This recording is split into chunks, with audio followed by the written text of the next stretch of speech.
عزیز طلباء، السلام علیکم۔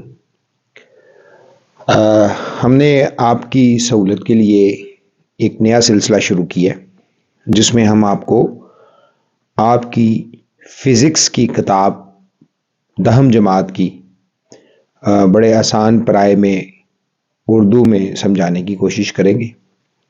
یقیناً آپ کو اس ویڈیو کو سننے کے بعد بہت فائدہ ہوگا۔ تو چند ضروری ہدایت ہیں، وہ یہ کہ آپ نے جب ان کو سننا ہے تو اس وقت کوشش کریں کہ آپ کوئی اور کام نہ کریں، تو پھر آپ ایک دفعہ ہی سنیں گے تو آپ کا جو چیپٹر ہے وہ کلیئر ہو جائے گا۔ اور اگر آپ چلتے پھرتے کوئی کام کرتے سننا چاہتے ہیں تو پھر ہمارا مشورہ ہے کہ آپ اس کو 2 سے 3 دفعہ سنیں تاکہ کافی چیزیں آپ کو کلیئر ہو جائیں گی۔ تو فزکس کا جو آپ کا یونٹ ہے، یونٹ نمبر 13 الیکٹروسٹیٹکس،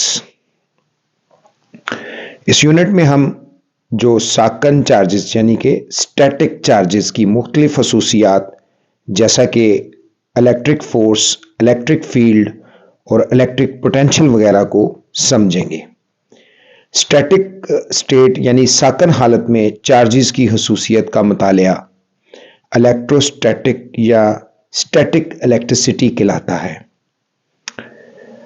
الیکٹرک چارجز کو کیسے پیدا کیا جاتا ہے؟ Production of electric charges. اگر آپ ایک پلاسٹک کی کنگھی کو بالوں میں پھیرنے کے بعد کاغذ کے چھوٹے چھوٹے ٹکڑوں کے قریب لائیں گے تو ان کو اپنی طرف وہ کھینچنے لگتی ہے۔ اسی طرح جب آپ شیشے کی سلاخ کو کسی ریشم کے کپڑے سے رگڑا جائے تو یہ سلاخ بھی کاغذ کے ٹکڑوں کو اپنی طرف کھینچنے لگتی ہے۔ اشیاء میں کشش اٹریکشن یا دفع ریپلشن کی یہ خصوصیات الیکٹرک چارج کی وجہ سے ہوتی ہیں جو کہ ان پر رگڑ کی وجہ سے آتا ہے۔ ہم ایک نیوٹرل جسم کو دوسرے نیوٹرل جسم سے رگڑ کر بھی الیکٹرک چارج پیدا کر سکتے ہیں۔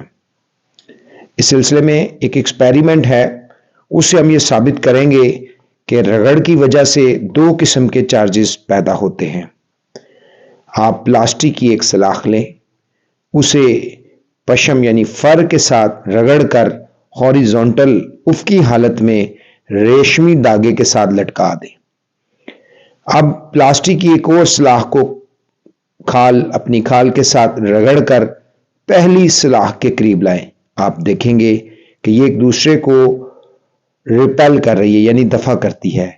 اس سے یہ نتیجہ اخذ ہوتا ہے کہ رگڑ کی وجہ سے دونوں سلاخوں میں چارج پیدا ہو جاتا ہے۔ سیکنڈ ایکسپیریمنٹ میں آپ شیشے کی ایک سلاخ لیں اور اس کو ریشمی کپڑے کے ساتھ رگڑ کر ہاریزونٹل یعنی افقی حالت میں لٹکا دیں۔ جب آپ اس کو کھال کے ساتھ رگڑیں گے تو پلاسٹک کی سلاخ کو دھاگے کے ساتھ لٹکائی گئی شیشے کی سلاخ کے قریب لاتے ہیں تو یہ دونوں سلاخیں ایک دوسرے کو اٹریکٹ کریں گی یعنی ان کی کشش ہوگی۔ فرسٹ ایکسپیریمنٹ میں دونوں سلاخیں پلاسٹک کی ہیں اور دونوں کو ہی کھال سے رگڑا گیا ہے۔ کیونکہ دونوں سلاخیں ایک دوسرے کو ریپیل کرتی یعنی دفع کرتی ہیں، اس لیے ہم فرض کر سکتے ہیں کہ دونوں سلاخوں پر ایک ہی قسم کا چارج پیدا ہوتا ہے۔ عزیزان گرامی، پلاسٹک کی سلاخ کو کھال اور شیشے کو ریشمی کپڑے سے رگڑ کر قریب لائیں گے تو یقیناً وہ دوسرے کو اٹریکٹ کرتی ہے۔ اسی طرح دوسرے ایکسپیریمنٹ میں دونوں سلاخیں ایک جیسی نہیں ہیں اور ایک دوسرے کو اٹریکٹ کرتی ہیں۔ اس سے یہ ظاہر ہوتا ہے کہ دونوں سلاخوں پر ایک جیسا چارج نہیں ہے بلکہ ان کی اقسام ایک دوسرے کے مخالف اپوزٹ ہیں۔ ان اپوزٹ چارجز کو پازیٹو اور نیگیٹو الیکٹرک چارج کہتے ہیں۔ رگڑ کے عمل کے دوران نیگیٹو چارج ایک باڈی سے دوسرے باڈی پر منتقل ہوتا ہے۔ عزیزان گرامی، یہاں پہ آپ سے کوشچن کیا جاتا ہے، آپ کمنٹ میں اس کے حوالے سے اپنا جواب لکھ سکتے ہیں۔ کیا ریشمی کپڑے سے رگڑی گئی شیشے کی سلاخ پر پازیٹو چارج کی مقدار ریشمی کپڑے پر موجود نیگیٹو چارج کی مقدار کے برابر ہوتی ہے۔ نمبر 2، ایک نیوٹرل شیشے کی سلاخ کو پازیٹو چارج شدہ شیشے کی سلاخ کے قریب لانے سے کیا ہوگا؟ یہ 2 کوسچنز کے جوابات آپ دیں، انشاءاللہ ہم بھی آپ کو کمنٹ میں ان کے جوابات بتائیں گے۔ ایک قسم کے چارجز ہمیشہ ریپیل کرتے ہیں یعنی دفع کرتے ہیں، مختلف قسم کے چارجز اٹریکٹ یعنی ان میں کشش ہوتی ہے۔ تو یہ جو بیان کردہ ایکسپیریمنٹس ہیں ان کے جو انکیپسولیٹ نتائج ہیں، ہم ان کو حذف کرتے ہوئے یہ بات کہیں گے کہ چارج کسی جسم کی وہ بنیادی خصوصیت ہے جس کی بنا پر وہ دوسرے جسم کو کشش اٹریکشن یا ریپیل دفع کرتا ہے۔ نمبر 2، مختلف اجسام پر رگڑ کی وجہ سے 2 طرح کا چارج پیدا ہوتا ہے۔ نمبر 3، ایک جیسے چارجز ہمیشہ ایک دوسرے کو ریپیل یعنی دفع کرتے ہیں، مخالف اپوزٹ چارجز ہمیشہ ایک دوسرے کو کشش کرتے ہیں یعنی اٹریکٹ کرتے ہیں۔ نمبر 5، دفع کرنے کی خصوصیت کسی جسم پر چارج کی موجودگی کو ظاہر کرتی ہے۔ عزیز طلباء، الیکٹروسٹیٹک انڈکشن ایکسپیریمنٹ کے ذریعے سے اس کو سمجھتے ہیں۔ اگر ایک چارج شدہ پلاسٹک کی سلاخ کو ایلومینیم کی نیوٹرل سلاخ کے قریب لایا جائے تو یہ دونوں سلاخیں ایک دوسرے کو کشش کرتی ہیں۔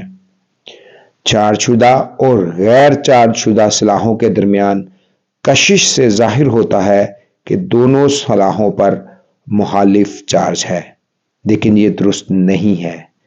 چارج شدہ پلاسٹک کی سلاخ کی وجہ سے نیوٹرل ایلومینیم سلاخ کے ایک سرے پر پازیٹو اور دوسرے سرے پر نیگیٹو چارج پیدا ہوتا ہے، لیکن ایلومینیم پر چارج کی کل مقدار 0 ہی رہتی ہے۔ اس کا مطلب ہے کہ کسی جسم پر نیٹ چارج کی موجودگی کا پتہ لگانے کے لیے کشش کا عمل کافی نہیں ہوتا۔ اس سلسلے میں ہم ایک اور ایکسپیریمنٹ کرنا چاہیں گے۔ اگر آپ اپنی بک کی ایکٹیویٹی جو فگر ہے 13.5 اس کو سمجھیں تو آپ کو یہ جو سیکنڈ ایکسپیریمنٹ ہے اس کی بڑی آسانی سے سمجھ آ جائے گی۔ اس کے لیے ہمیں 2 دھاتی سفیئرز A اور B کو انسولیٹڈ سٹینڈ پر اس طرح نصب کرنا ہے کہ وہ ایک دوسرے کے ساتھ مس کریں یعنی ایک دوسرے کو چھو لیں، رگڑ کھا لیں۔ اب ایک پازیٹو طور پر چارج کی گئی سلاخ کو سفیر A کے قریب لائیں۔ یہ سلاخ نیگیٹو چارج کو کشش جبکہ پازیٹو چارج کو ریپیل دفع کرے گی۔ سفیر A کی بائیں سائیڈ پر نیگیٹو جبکہ سفیر B کی دائیں سائیڈ یعنی رائٹ سائیڈ پر پازیٹو چارج پیدا ہوتا ہے۔ اب سلاخ کو سفیر A سے دور ہٹائے بغیر سفیرز A اور B کا درمیانی فاصلہ تھوڑا سا بڑھا دیں۔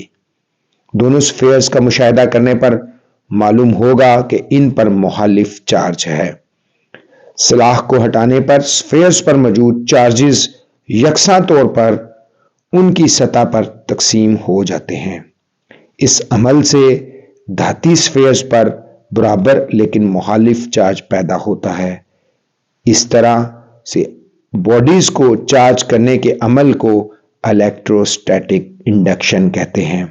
لہذا ہم الیکٹروسٹیٹک انڈکشن کی تعریف اس طرح کر سکتے ہیں کہ کسی چارج شدہ جسم کی موجودگی میں ایک انسولیٹڈ کنڈکٹر، انسولیمنٹ جس کے اندر سے ہیٹ اور الیکٹریسٹی پاس یعنی کہ منتقل ہو سکے، انسولیٹڈ کنڈکٹر کے ایک سرے پر پازیٹو اور دوسرے سرے پر نیگیٹو چارج انڈیوس کرنے کے عمل کو الیکٹروسٹیٹک انڈکشن کہتے ہیں۔ عزیز طلباء، الیکٹروسکوپ گولڈ لیف یعنی سونے کے اوراق والی الیکٹروسکوپ ایک حساس آلہ ہے جس کی مدد سے ہم کسی جسم پر چارج کی موجودگی کا پتہ لگاتے ہیں۔ یہ ایک تانبے کی سلاخ پر